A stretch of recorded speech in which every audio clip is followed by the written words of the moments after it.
ప్రార్థన చేసుకుందామండి. ప్రార్థన చేసుకుందాం.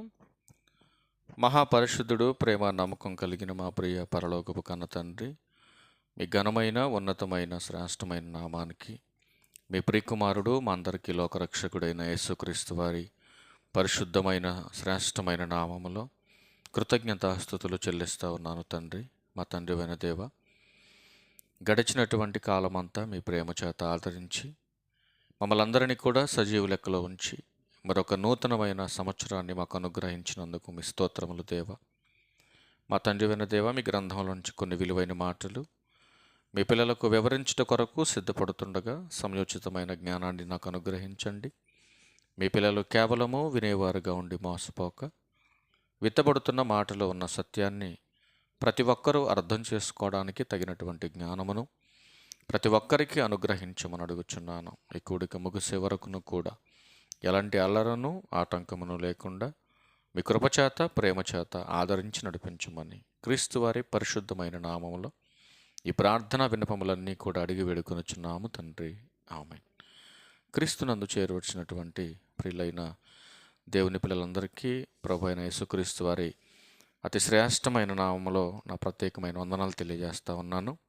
ప్రియులారా, గడిచినటువంటి 2025వ సంవత్సరం అంతా కూడా తన కృపచేత ప్రేమ చేత మనందరినీ కూడా ఆదరించి కాపాడి మరొక నూతనమైనటువంటి సంవత్సరాన్ని దేవుడు మనకు అనుగ్రహించినందుకు తండ్రి అయినటువంటి దేవునికి ప్రభు అయిన క్రీస్తు వారి పేరట మనమందరం కూడా నిత్యము కృతజ్ఞతాస్తుతులు చెల్లించబద్దులమై ఉన్నాం. మరి ఈ 2026 సంవత్సరములో 365 రోజులు ఉన్నాయి.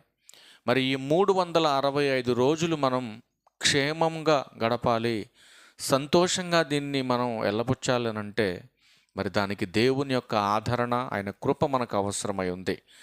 దేవుని కృప లేనిదే ఈ భూమి మీద మనుషులు ఏమీ చేయలేరు. కనుక దేవునికి ఇష్టమైనవి మనం చేయటానికి ప్రయత్నం చేయాలి. దేవునికి ఇష్టమైనటువంటి వారుగా ఈ సమాజంలో బ్రతకటానికి మనం కోరుకోవాలి. ప్రియమైన దేవుని వరులారా, ఒక ప్రాముఖ్యమైనటువంటి సంగతిని మనం గ్రంథంలో నుంచి మనం చూస్తూ ముందుకెళ్ళే ప్రయత్నం చేద్దాం. దేవుని కృప లేనిదే మనిషి ఏమీ కూడా చేయలేడు. ఎందుకంటే ఆయన కృప ఉంది కనుకనే ఈరోజు మనం 2025ను పూర్తి చేసుకొని 26లోకి రాగలిగాం. ప్రియులారా, ఇది మన గొప్పతనం కాదు, ఇది దేవుని గొప్పతనం అని మనమందరం కూడా గుర్తిరగాలి. మరి ఈ నూతన సంవత్సరంలో ఈ నూతనత్వం ఎంతకాలం ఉంటుంది అని మనం ఆలోచించగలిగితే, ఈ నూతన సంవత్సరంలో నూతనత్వం ఈ ఒక్కరోజు మాత్రమే ఉంటుందండి. రేపటి నుంచి మళ్ళీ నూతనత్వం అనే మాట కానీ ఆ పదం కానీ ఎవరో మాట్లాడరు. అంటే ఒక సంవత్సరంలో ఒక దినానికి పరిమితమైనటువంటి నూతనత్వమేనా మనిషి కోరుకునేది? కానీ దేవుడు మాత్రం 365 రోజులు తన పిల్లలు నూతనత్వము కలిగి ఉండాలని దేవుడు కోరుకుంటున్నాడు.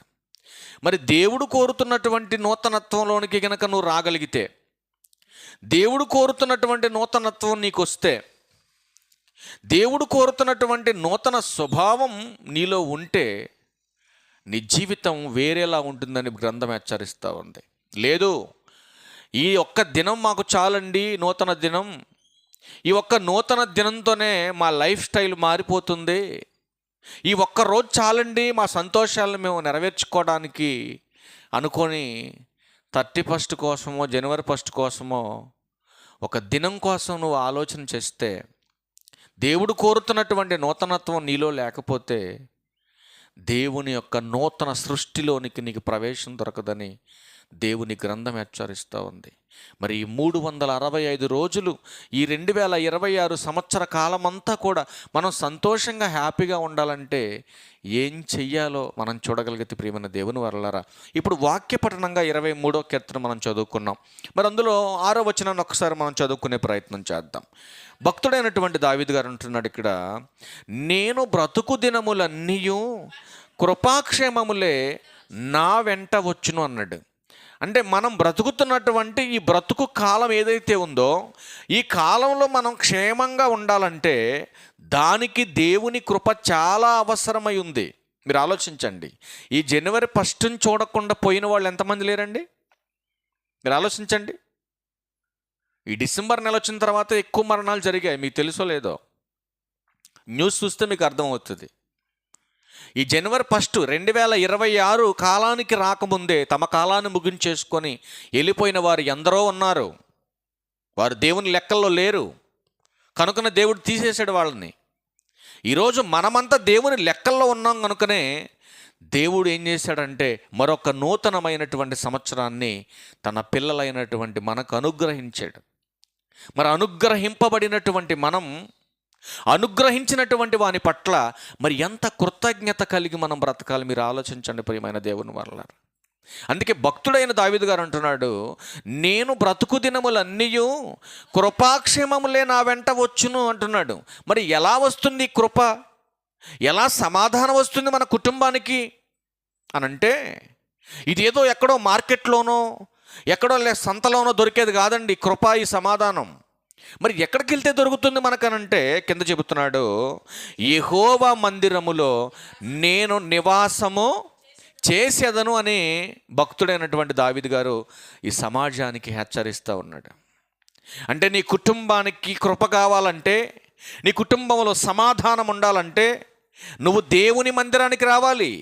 నువ్వు దేవుని మందిరానికి వస్తేనే నీ కుటుంబంలో ఐక్యత ఉంటుంది, నీ కుటుంబంలో సమాధానం ఉంటుంది. మరి దేవుని మందిరానికి రాకుండా, దేవుని మాట వినకుండా, ఆయన కృప లేకుండా నువ్వు ఒక పూట భోజనము కూడా చేయలేవంటుంది గ్రంథం. చూస్తారు ఒక్కసారి ఆ మాట. ప్రసంగి గ్రంథం 2వ అధ్యాయం 25వ వచనం చూడండి ప్రియులారా. ఆయన కృప లేకపోతే భోజనము చేసి సంతోషించుట ఎవరికి సాధ్యం మీరు చెప్పండి. ఆయన కృప ఉంది కనుక మనం బ్రతుకున్నాం. ఆయన కృప ఉంది కనుకనే మనం ఏదైనా తినగలుగుతున్నాం, ఏదైనా చేయగలుగుతున్నాం. ఆయన కృప లేకపోతే ఏమండి ఏమీ కూడా ఈ లోకంలో మనం చేయలేము. సంవత్సరములో ఒక్క దినమున ఏమండి మొదటి నెల మొదటి దినాన నూతనత్వం అని మనం సంతోషంగా హ్యాపీ న్యూ ఇయర్ బ్రదర్ అని మాట్లాడుతున్నాం. నిజమైనటువంటి హ్యాపీనెస్ ఉందా నీలో? ఆలోచించు. పెదవులతో పలికేది కాదండి హ్యాపీనెస్ అనేది. హృదయానికి సంబంధించినటువంటి హ్యాపీనెస్ మనకు కావాలి. అలాంటి హ్యాపీ మనలో ఉండాలి అనంటే క్రీస్తులో నువ్వు ఉండాలి, క్రీస్తు నందుండాలి. 365 రోజులు నువ్వు హ్యాపీగా, సంతోషంగా, సమాధానంగా నీ కుటుంబము నీవు ఉండాలంటే దేవుని మాట నువ్వు అంగీకరించాలి. సామెతల గ్రంథం 3వ అధ్యాయం ప్రారంభ 2వ వచనాలు చూడండి ప్రియులరా. నా కుమారుడా నా ఉపదేశం మరువకు, నా ఆజ్ఞలను హృదయపూర్వకముగా గైకొను. ఎలా వినాలంటే వాక్యాన్ని హృదయపూర్వకంగా వినాలి వాక్యాన్ని. ఎందుకు వాక్యాన్ని హృదయపూర్వకంగా మనం వినాలి అనంటే హృదయపూర్వకంగా వాక్యాన్ని మనం విని దానిని అంగీకరించి దాని ప్రకారం మనం బ్రతకగలిగితే ఎంత మేలుందో మీరు చూడాలి వాక్యంలో. 2వ వచనం, ఏవి దీర్ఘాయువును అవి దీర్ఘాయువును అన్నాడు ఇక్కడ సొలొమోను గారు. ఏవి దీర్ఘాయువుకు కారణం అనంటే దేవుని వాక్కు, దేవుని వాక్యం. అవి దీర్ఘాయువును, సుఖజీవముతో గడుచు సంవత్సరములను, శాంతిని నీకు కలుగ చేస్తాయి. ఏమండి నువ్వు బ్రతుకు కాలంలో నీకు శాంతి రావాలంటే, దీర్ఘాయు అంటే ఎక్కువ కాలం నువ్వు బ్రతకాలంటే ఏం చేయమంటుంది గ్రంథం? దేవుని వాక్యమును హృదయపూర్వకంగా గైకొనమంటుంది. మరి దేవుని వాక్యం వినకుండా, దేవుని వాక్యం విని దాని ప్రకారం బ్రతకకుండా నీకు నచ్చినట్టుగా నువ్వు బ్రతుకుతా ఉంటే మరి దేవుడు ఎందుకు శాంతిని, సమాధానాన్ని, ఆయన కృపనిస్తాడు మీరు ఆలోచించండి. అందుకే దేవుడు చాలా ప్రాముఖ్యమైన సంగతులు చెప్పాడు. 4వ అధ్యాయం సామెతల గ్రంథం 4వ అధ్యాయం. ఎందుకు వాక్యాన్ని అంత జాగ్రత్తగా వినమంటున్నాడు అంటే వాక్యం వింటే దీర్ఘాయువు వస్తుందా, సమాధానం వస్తుందా, అసలు వాక్యంలో ఏముంది అని మీరు ప్రశ్నించి బైబిల్ దగ్గర కూర్చొని మీరు పరిశీలించగలిగితే సామెతల గ్రంథం 4వ అధ్యాయం 13వ వచనంలో, ఉపదేశమును విడిచిపెట్టక దాన్ని గట్టిగా పట్టుకొనుము. ఒకటి, హృదయపూర్వకంగా వినాలి. రెండవది ఏంటంటే దాన్ని గట్టిగా పట్టుకోవాలి. అర్థమవుతున్న మాట మీకు? వాక్యాన్ని గట్టిగా పట్టుకోవాలని ఎందుకు చెబుతున్నాడు గ్రంథకర్త? ఒకసారి మీరు కంటిన్యూషన్ చేయగలిగితే, ఆ వాక్యము అంటే అదంటే వాక్యం నీకు జీవము గనుక దాన్ని పొందియుండుము. ఈ నూతన సంవత్సరమే, నూతన దినాన నువ్వు ఏం చేయాలంటే దేవుని వాక్యాన్ని విని, ఆ వాక్యాన్ని హృదయంలో ఉంచుకొని, ఆ వాక్య ప్రకారం బ్రతికితే నీ ముందున్నటువంటి 364 రోజులు నువ్వు క్షేమముగా వాటిని దాటి వెళ్ళిపోగలుగుతావు. అలా దాటగలిగేటటువంటి శక్తిని దేవుడు నీకు ఇస్తాడు. ఈ మొదటి దినాన నువ్వు ఎదురు చూడవలసింది దేవుని వైపు మాత్రమే, లోకం వైపు కాదు. దేవుని వైపు మాత్రమే నువ్వు చూడగలిగితే, దేవుని కోసమే నువ్వు ఆలోచన కలిగి బ్రతకగలిగితే, ఈ 364 రోజులు ఎలా దాటి వెళ్తావో తెలుసా నీకు? యెషయా గ్రంథం చూడండి ఒకసారి, ఎంత బాగుంటుంది అన్నమాట. యెషయా గ్రంథం 40వ అధ్యాయం, యెషయా గ్రంథం 40వ అధ్యాయం 31వ వచనం చూస్తారా? దేవుని కొరకు ఎదురు చూచువారు నూతన బలము పొందుదురు. ఏ బలం ఇది? జనవరి 1 రోజు నూతన బలం కాదు ఇది. ఏ బలం ఇది? సంవత్సరానికి ఒకసారి వచ్చే బలం కాదు ఇది. దేవుని కోసమే ఎదురు చూస్తే, దేవుని కొరకే నువ్వు ఆలోచన కలిగి బ్రతికితే, అలాంటి వారికి నూతన బలం వస్తుందంటున్నాడు దేవుడు. ఆ బలం ఏం చేస్తుందంటే, వారు పక్షిరాజు రెక్కలు చాపి పైకి ఎగురుదురు, అలయక పరిగెత్తుదురు, సొమ్మసిల్లక ఈ 364 దినాలు ఏమండి అలా హ్యాపీగా సంతోషంగా అలయకుండా నువ్వు దాటి 2027లోకి వెళ్ళిపోతావు. మరి దేవుని వాక్యం వినకుండా, దేవునిపై ఆధారపడకుండా, ఆయన కృప లేకుండా, ఆయన వాక్యానుసారంగా బ్రతకకపోతే 2026 సంవత్సరం నువ్వు ముగించుకోగలవా? ఆలోచించు ఒకసారి. అందుకే దేవుడు చాలా ఈజీ ప్రాసెస్ చెప్తున్నాడండి సమాజానికి. పాత బలహీనతలతో కొత్త సంవత్సరమా? మీరు ఆలోచించండి.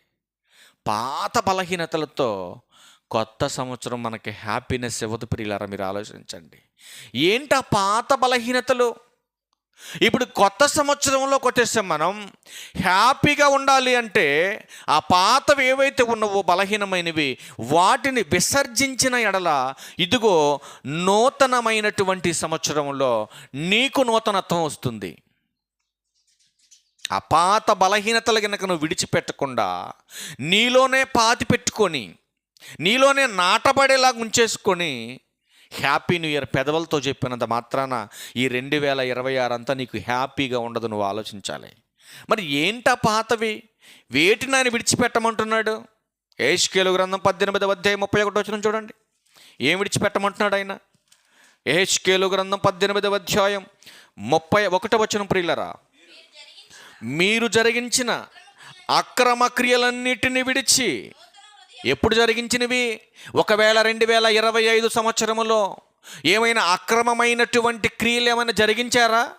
ఒకవేళ జరిగిస్తే వాటిని మీరు ఏం చేయమంటున్నాడు ఆయన? విడిచిపెట్టండి. 26లోకి తేకండి. మీరు వాటిని విడిచిపెట్టండి. 25లో జరిగినటువంటి అక్రమ క్రియలన్నీ వాటిని విడిచిపెట్టి మీరు 26లో హ్యాపీగా ట్రావెల్ చేయాలంటే, సంతోషంగా మీరు 26ను ముగించుకోవాలంటే మీరు చేయవలసింది, మీకు కావలసింది ఒక్కటే. చేయవలసిందేమో చెడ్డ క్రియలను విడిచిపెట్టండి. ఏమండి? మీరు కోరుకోవలసింది నూతన స్వభావాన్ని మీరు కోరుకోవాలి. అందుకేమంటున్నాడు ఇక్కడ? నూతన హృదయమును నూతన బుద్ధియు తెచ్చుకోండి. మీరు ఏం తెచ్చుకోమంటున్నాడు? అక్రమ క్రియలను విడిచిపెట్టండి, నూతన హృదయాన్ని తెచ్చుకోండి, నూతన బుద్ధి తెచ్చుకోండి. 2025లోనూ మారదు ఈ హృదయం. 26లో కూడా మారకపోతే ఖచ్చితంగా నువ్వు పూర్తి చేసుకోవాలి, అర్థం చేసుకోవాలి ఈ మాటలు. ఎందుకంటే ప్రియమైన దేవుని వారలారా, అపోస్తుల కార్యం 17వ అధ్యాయం 30వ వచనంలో ఒక ప్రాముఖ్యమైనటువంటి సంగతిని యావత్ క్రైస్తవ్యానికి, ఈ సమాజంలో ఉన్న వారిని హెచ్చరిస్తూ ఒక మాట చెబుతున్నాడు. చూడండి ఒకసారి. అపోస్తుల కార్యములు 17వ అధ్యాయం 30వ వచనంలో, ఆ అజ్ఞాన కాలమున, అజ్ఞాన కాలం అంటే జ్ఞానం లేనటువంటి కాలం అని అర్థం, అంతేనా? అజ్ఞాన కాలం అంటే ఏంటమ్మా? జ్ఞానము లేనటువంటి కాలం. ఆ అజ్ఞాన కాలమున దేవుడు చూసి చూడనట్టుగా ఉన్నాడు. ఏ కాలం అది? అజ్ఞాన కాలం అంటే ఎవరి కాలాన్ని గురించి మాట్లాడుతున్నాడు? అది పితరుల కాలం. ఆ పితరుల కాలములో జరిగినటువంటి క్రియలన్నీ కూడా దేవుడు చూసి చూడనట్టుగా వదిలేసాడు వాళ్ళని.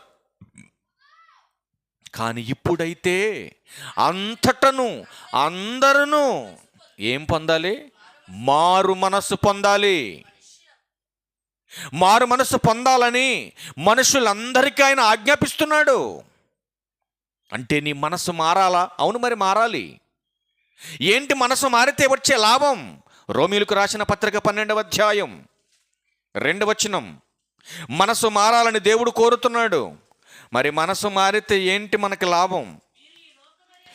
ఏమంటున్నాడు చూడండి. మనస్సు మారటం అంటే అర్థం ఏంటో తెలుసా? లోక మర్యాద నుంచి వేరు చేయబడటం, లోక మర్యాద నుంచి ప్రత్యేకించబడటం, లోక మర్యాదను విసర్జించటం, లోక సంబంధమైనటువంటి ఆచార సాంప్రదాయాలకు దూరంగా ఉండటం, అది మారటం అంటే.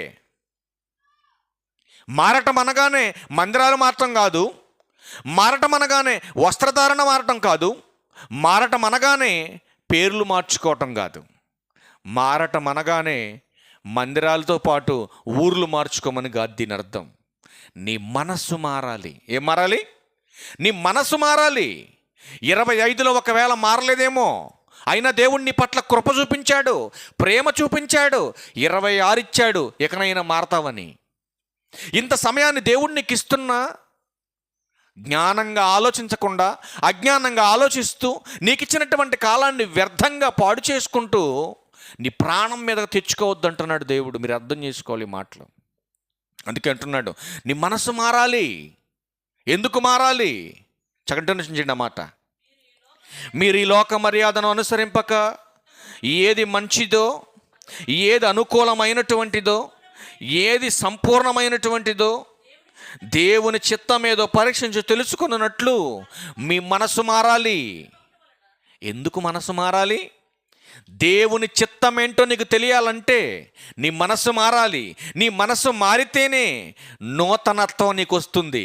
నీ మనసు మారకుండా జనవరి 1 వచ్చేసింది కదా, న్యూ ఇయర్ అని వచ్చేసింది కదా అని చెప్పేసి హ్యాపీ న్యూ ఇయర్ బ్రదర్ అంటే ఏమైనా లాభం ఉందా? ఉందండి. ఈ దినానికి మాత్రమే అది పరిమితం అవుతుంది. ఈ దినానికి మాత్రమే అది నీ పెదవులతో మాట్లాడడానికి మాత్రమే అది పనిచేస్తుంది. కానీ దేవుడు కోరుతున్నటువంటి నూతనత్వం నీ నుంచి కోరుతున్నాడు దేవుడు. నీ నుంచి మార్పు కోరుతున్నాడు దేవుడు. ఆ మార్పు కోరే మరొక దినాన్ని నీకు ఇచ్చాడు. అది ఎరుగక అజ్ఞానంగా బ్రతికితే దేవుడు ఊరుకోడు. ప్రియమైన దేవుని వారలారా, మీరు ఆలోచించండి. ఎందుకు మనసు మారాలంటే బైబిల్ అంటుంది కదా, దేవుని చిత్తము ఎరుగుట కొరకు నీ మనసు మారి నూతన మగుట వలన రూపాంతరము చెందండి. రూపాంతరం చెందడం అంటే అప్పుడప్పుడు రంగు బట్టలు వేసుకున్నాడు, ఇలా తెల్ల బట్టలు వేసుకొని తిరగటమా? అదే రూపాంతరం అంటే. ప్రకృతిలో జరుగుతున్నటువంటి ఒక సందర్భం చెప్తాం మీకు. రూపాంతరం చెందటం అంటే ఏంటో.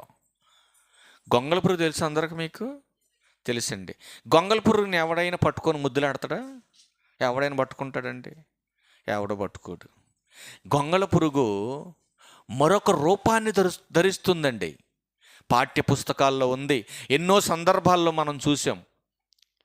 కొన్ని రోజుల తర్వాత గొంగళ పురుగు కాస్త సీతాకోకచిలుకగా మారిపోద్దండి. తన రూపాన్ని మార్చుకుంటుంది. మొదటి స్థితిని అందరూ అసహించుకున్నా తన రెండవ స్థితి మాత్రం సీతాకోకచిలుకగా మారి ఏ మనుషులైతే చీకొట్టారో ఆ మనుషులందరూ ఆహ్వానించేలాగా, ప్రేమించేలాగా తన స్థితిని మార్చుకుంటుంది, తన రూపాన్ని మార్చుకుంటుంది, తన తత్వాన్ని మార్చుకుంటుంది. ఈ సమాజంలో అందమైన ఆకారం కలిగి బ్రతుకుతూ ఉంది సీతాకోక. మార్పు లేని నీ బ్రతుకు గొంగళి పురుగు అయితే మారినటువంటి నీ బ్రతుకు సీతకొక చిలుకగా ఈ సమాజంలో దేవుని దృష్టిలో ఒక గొప్పవాడిగా, గొప్పదానిగా నువ్వు కనబడాలి. కనబడుతున్నారు ఈరోజు క్రైస్తవులు అలాగా. అందుకే బైబిల్ చాలా ప్రాముఖ్యమైనటువంటి సంగతులు చెప్తూ ఉందండి. సామెతల గ్రంథం 9వ అధ్యాయం, నూతన పరచబడినటువంటి నీవు, దేవుని చిత్తం ఎరిగినటువంటి నీవు మరి దేవుని పట్ల ఎలా ఉండాలో చూద్దాం. సామెతల గ్రంథం 9వ అధ్యాయం, సామెతల గ్రంథం 9వ అధ్యాయం 10-11 వచనాలు ప్రియులారా. యెహోవా యందు భయభక్తులు కలిగి ఉండుటయే జ్ఞానమునకు మూలం. అంటే నీ మనసు మారిన తర్వాత నువ్వు చేయవలసిన పనేంటో దేవుడు చెబుతున్నాడు. నీ మనసు మారిన తర్వాత దేవుని చిత్తం ఏంటో తెలుసుకోవాలంటే దేవుని యందు భయము, భక్తి కలిగి ఉండాలి. నేడు సమాజంలో భక్తులు కోకొల్లలుగా కనపడుతున్నారు. కానీ కనబడుతున్నటువంటి భక్తులలో దేవుడంటే భయం ఉందా చెప్పండి ప్రియులారా. మీరు నిజంగా దేవుడంటే భయం ఉంటే ఈ భక్తుల ప్రవర్తన మారాలి కదా. మారిందా? అందుకే అంటున్నాడు, పాత బలహీనతలతో కొత్త సంవత్సరమా. ఆలోచించండి. ఇప్పుడు పాత సొక్కాక చిన్ని బెజ్జం పడిందని ఏమన్నా కొత్త గుడ్డ మొక్క, చిన్న మొక్క దానికి మాచికేసేసి ఇది కొత్త షర్ట్ వేసుకొని తిరుగుతున్నాం అనుకోండి, ఎట్లుంటుంది సమాజంలో చెప్పండి. అరే నీకు బుర్రగట్ట పోయింది ఏంట్రా, చిన్న గుడ్డ మొక్క దానికి చిన్న కన్నానికి పెట్టేసి కొత్త సొక్క అంటావు ఏంటారా, నీకు బుర్ర పని చేస్తుంది అంటారా లేదా? మన బుద్ధి మారకుండా పైన కొత్త బట్టలు వేసేసుకొని అబ్బో నేను కొత్త సంవత్సరంలో కొత్త బట్టలు వేసుకొని తిరుగుతున్నానంటే ఉపయోగం ఉందా? మీరు ఆలోచించండి. నీ ప్రవర్తన మారాలి, నీ బిహేవియర్ మారాలి. 2025లోనైనా మార్చుకోవడానికి నీకు సమయం దొరకలేదేమో, నీకు సమయం ఇచ్చాడు దేవుడు. మార్చుకో, నీ బుద్ధిని మార్చుకో, నీ ప్రవర్తన మార్చుకో. అసలు ఏంటి పాత బలహీనతలకు సంబంధించినవి? ఏంట బలహీనతలు? ఏటిని మనం వదిలేస్తే కొత్త సంవత్సరానికి మన అర్హులు, మనం కొత్త జీవితం మనకు వస్తుంది. చూద్దాం ఒకసారి ఏం వదలాలో కొన్ని మాటలు చూద్దాం మనం ప్రియులరా. ఎఫెసీయులకు రాసిన పత్రిక. ఏంటా పాత బలహీనతలు? ఆ పాత బలహీనతలైన వదలాలని దేవుడు చెబుతున్నాడు. మరి ఏం వదలాలి చూద్దాం ఒకసారి. ఎఫెసీయులకు రాసిన పత్రిక 4వ అధ్యాయం. ఇవి వదిలితేనే హ్యాపీ న్యూ ఇయర్ నీకు. ఇవి వదలనటువంటి నీకు మాత్రం ఇది హ్యాపీ న్యూ ఇయర్ కాదు. నువ్వు హ్యాపీగా ఉండలేవు. ఇవన్నీ విడిచిపెడితే నువ్వు హ్యాపీగా ఉంటావు భూమి మీద. ఎఫెసీయులకు రాసిన పత్రిక 4వ అధ్యాయం 22వ వచనం చూద్దాం ప్రియులారా. కావున మునపటి ప్రవర్తన విషయములైతే 2025లో ఒకవేళ మోసపోయావేమో, ఆ ప్రవర్తన దేవునికి నచ్చనటువంటి స్థితిలో ఉన్నదేమో, కాబట్టి 26లోనైనా నా ప్రవర్తనను నేను మార్చుకోవాలి. నేను మోసపోకూడదు. ఇంతకాలం తెలుసో తెలియకో నేను మోసపోయాను, కానీ 26లో నేను మోసపోకూడదు. కంటిన్యూషన్ చేయండి అన్నమాట. మోసకరమైన దురాశల వలన చెడిపోయిన మీ ప్రాచీన స్వభావాన్ని వదులుకోమంటున్నాడు. ఏంటా ఆ చెడిపోయినటువంటి స్వభావం? ఆ చెడిపోవటానికి గల కారణమైనటువంటి ఆ స్వభావాలు ఏంటి? అసలు ఏంటా మోసపూరితమైనటువంటివి? ఏవి? పాత రోత జీవితానికి సంబంధించినటువంటి మాటలను చూడగలిగితే కొలస్సీలకు రాసిన పత్రిక 3వ అధ్యాయంలో ఉంది. ఏటిని వదలాలో చూడండి. కొలస్సీలకు రాసిన పత్రిక, ఇవన్నీ వదిలిన వారికే హ్యాపీ న్యూ ఇయర్. ఇవన్నీ వదిలినటువంటి వారికి నూతన జీవం, నూతన స్వభావం, నూతన బుద్ధి. క్రీస్తునందు అలాంటి వారే నూతన సృష్టి అన్నాడు. కొలస్సీలకు రాసిన పత్రిక 3వ అధ్యాయం 8-9 వచనాలు చూస్తారా? ఇప్పుడైతే మీరు ఏం వదలాలు చెబుతున్నాడు ప్రియులారా, జాగ్రత్తగా వినండి. పాత బలహీనతలు ఇవన్నీ. ఈ పాత బలహీనతలు కొత్త సంవత్సరంలో ఉండటానికి వీల్లేదు. సంఘములకు వచ్చినటువంటి ఇప్పుడైతే మీరు కోపం, ఆగ్రహం, దుష్టత్వం, దూషణ, మీ నోట బూతులనే మాట, అసలు వీటన్నిటిని మీరు ఏం చేయాలి? విసర్జించాలి. ఇవన్నీ పాత బలహీనతలు. ఇవి ఈ పాత బలహీనతలన్నీ మీరు విసర్జిస్తేనే, వదిలిపెడితేనే మీ బ్రతుకులో హ్యాపీ న్యూ ఇయర్ అనేది వస్తుంది. అర్థమవుతుందన్న మాటలు మీకు?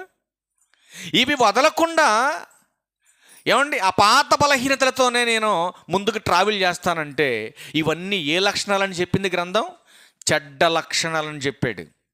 ఇట్లాంటి లక్షణాలు కలిగి గనక మనం ముందుకెళ్ళగలిగితే ప్రియమైన దేవుని వారలారా, అసలు మనం ఎప్పటికీ వర్ధిల్లలేం, ఎప్పటికీ హ్యాపీగా ఉండలేం, ఎప్పటికీ సంతోషంగా ఉండలేం. ఇవన్నీ విసర్జిస్తేనే మనకు నిత్యమైనటువంటి సంతోషం మనకు వస్తుంది.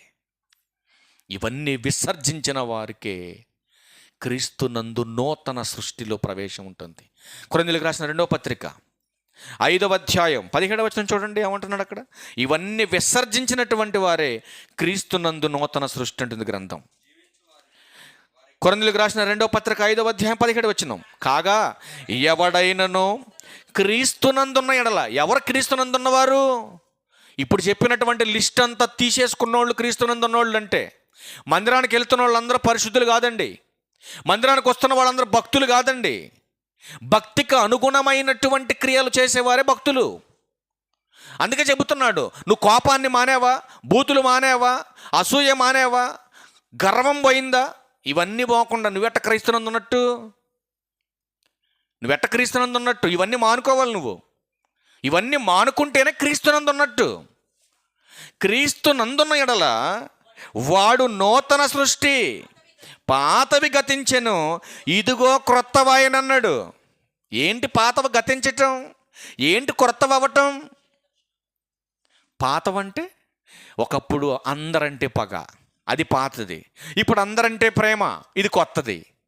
సాటి మనిషిని ఒకప్పుడు ద్వేషించేవాడు, అది పాతది. సాటి మనిషిని ప్రేమిస్తున్నాడు, ఇది కొత్తది. ఇది కొత్త సృష్టి, అది పాత రోత సృష్టి. మీరు ఆలోచించండి. ఇవి పోయాయి నీలో. ఇవి పోతేనే, ఆ బలహీనతలన్నీ పోతేనే నువ్వు కొత్త సృష్టిలో క్రీస్తునందున్నట్టు. అర్థమవుతుందండి? క్రీస్తునందున్నామండి, మేము క్రైస్తవులం అని చెప్పుకొని తిరుగుతున్న వాళ్ళందరిలో క్రీస్తు లక్షణాలు ఉంటేనే క్రైస్తవుడు నువ్వు. అంతేగాని నీ క్రైస్తవుడు అని పేరు పెట్టుకున్నంత మాత్రం నువ్వు క్రైస్తవుడు కాలేవు. మరొక మాట చూడండి, మనం ముగించేసే ప్రయత్నం చేద్దాం. క్రీస్తునందున్న ఎడల వాడు నూతన సృష్టి అన్నాడు. అంటే ఈ సృష్టి కాదా అది? మనకు కనబడుతున్నటువంటి ఈ ఆకాశము కానీ, భూమి కానీ, ఈ పంచభూతాలు దేవుడు కలగజేసినటువంటి నూతన సృష్టి కాదా ఇదనంటే, ఇది కాదు నాయన నూతన సృష్టి. మరొక సృష్టి ఉంది, మరొక లోకం ఉంది. ఆ లోకానికి ప్రవేశించాలంటే మనము క్రీస్తునందు నూతన సృష్టిగా మనం కావాలి. మనము క్రీస్తునందు నూతన సృష్టిగా మనం కావాలంటే మనలో ఉన్న పాత రోత స్వభావాన్ని విసర్జించాలి మనం. అలా విసర్జించి మరణించిన వారికే నూతన సృష్టిలో ప్రవేశం ఉంది. ఈ సృష్టి నూతన సృష్టి కాదు. ఇది మరి ఏదా నూతన సృష్టి? చూద్దాం ఒకసారి. పేతురు గారు రాసిన 2వ పత్రిక, లాస్ట్ మాట చూసి ముగించేద్దాం మనం. పేతురు గారు రాసిన 2వ పత్రిక 3వ అధ్యాయం 12 నుంచి చూద్దాం, 11 నుంచి చూద్దాం. ఏ మనుషులైతే ఈ సృష్టిని ఆధారం చేసుకొని ఇది శాశ్వతమైనదని అనుకొని శాశ్వతుడైనటువంటి దేవుని యొక్క ఉనికిని, ఆయన ఆలోచనను, ఆయన కష్టాన్ని, ఆయన త్యాగాన్ని, ఆయన ప్రేమను గుర్తించలేక మోసపోతున్నారో వాళ్ళందరి మనోనేత్రాలు తెరిపించడానికి ఈ ప్రాముఖ్యమైన సంగతి పేతురు గారు మాట్లాడుతున్న చూద్దాం. ఇవన్నీ ఎట్లా లయమైపోవునవి గనుక ఆకాశములు రగులుకొని లయమైపోవినట్టియు, పంచభూతములు మహావేంద్రముతో కరిగిపోవినట్టియు, దేవుని దినపు రాకడ కొరకు కనిపెట్టుచు దానిని ఆశతో అపేక్షించుచు. జాగ్రత్తగా మీరు వినాలి. నువ్వు చూస్తున్నటువంటి ప్రకృతి అంతా ఒకరోజు కాలిపోతుంది. నువ్వు చూస్తున్నటువంటి పంచభూతాలన్నీ మికుటమైన వేంద్రముతో లయమైపోతుంది, నీ కంటికి కనపడకుండా పోతుంది.